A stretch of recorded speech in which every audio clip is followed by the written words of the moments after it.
எல்லாம் 108 நாயகர்னு சொல்லிட்டீங்க.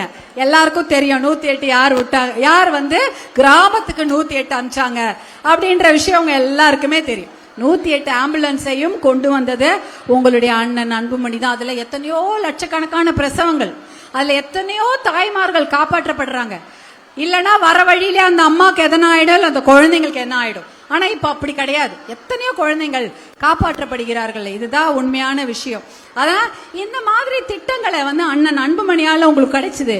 ஆனா இந்த NLC நிர்வாகம் அதெல்லாம் கண்டுக்கினாங்களா? காசு உங்களால் கிடைத்த காசு, நீங்கள் கொடுத்த நிலம், ஆனா அதையெல்லாம் கண்டுக்காம ஒரு நன்றி கூட இல்லாம காசெல்லாம் கொண்டு போய் வெளியூர்ல கொடுக்கறாங்க.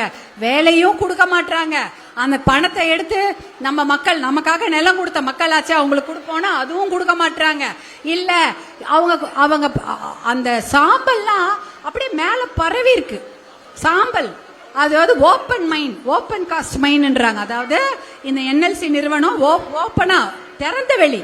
அப்ப அதுல இருந்து எடுக்கக்கூடிய அந்த சாம்பல்லாம் எங்க போகுது? கறி எங்க போகுது? மேல காத்துல இருக்கு, நீங்க குடிக்கிற தண்ணியில இருக்கு. நான் ஒரு வாரத்துக்கு முன்னாடி பரவனார் போயிருந்தேன். பரவனார்ல அங்க போய் காட்டுறாங்க, இந்த பாருங்க NLCல வந்த சாம்பல் தண்ணியில அடைச்சு கிடக்குது. அப்படியே செடியில அப்படியே அழிவு அழிவு அதுலயே இருக்குது. அப்ப எப்படி நீங்க அங்க செடியில அரிசியோ நெல்லோ வேற எதுனா தானியத்தை விளைவிக்க முடியும்? சாம்பல்லாம் அந்த தண்ணியில அப்படியே படிஞ்சு படிஞ்சு கருப்பா இருக்குது. மழை வந்தா கொஞ்சோண்டு கலங்கலாவும் போல இருக்கு, இருந்தா அவ்வளவு சாம்பல். அப்புறம் தண்ணியில மெர்க்குரி எவ்வளவு இருக்குது? பாதரசம்னு ஒண்ணு சொல்லுவாங்க, தெரியும்ல மெர்க்குரின்னு. நம்ம உடம்பு சரியில்லைன்னா குழந்தைங்க வாயில ஒரு டியூப் வைப்பாங்க டாக்டர், அதுக்குள்ள வெள்ளையா ஓடும் ஒரு வெள்ளி கலர்ல, அதுதான் மெர்க்குரி.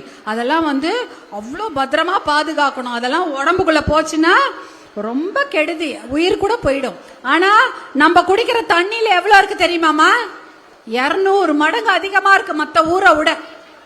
எல்லா ஊரையும் கம்பேர் பண்ணிட்டு எல்லாமே ஒரு பெரிய ஆய்வுல சொல்லிட்டாங்க, நெய்வேலி கடலூர் மாவட்டத்துல வாழவே முடியாது அப்படின்னு சொல்லிட்டாங்க.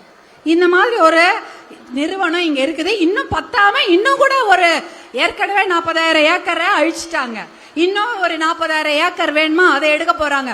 அதை தடுத்து நிறுத்தியவர் மருத்துவர் அன்புமணி தான். போன வருஷம் அவ்வளோ பெரிய போராட்டம், பூட்டு போடும் போராட்டம்.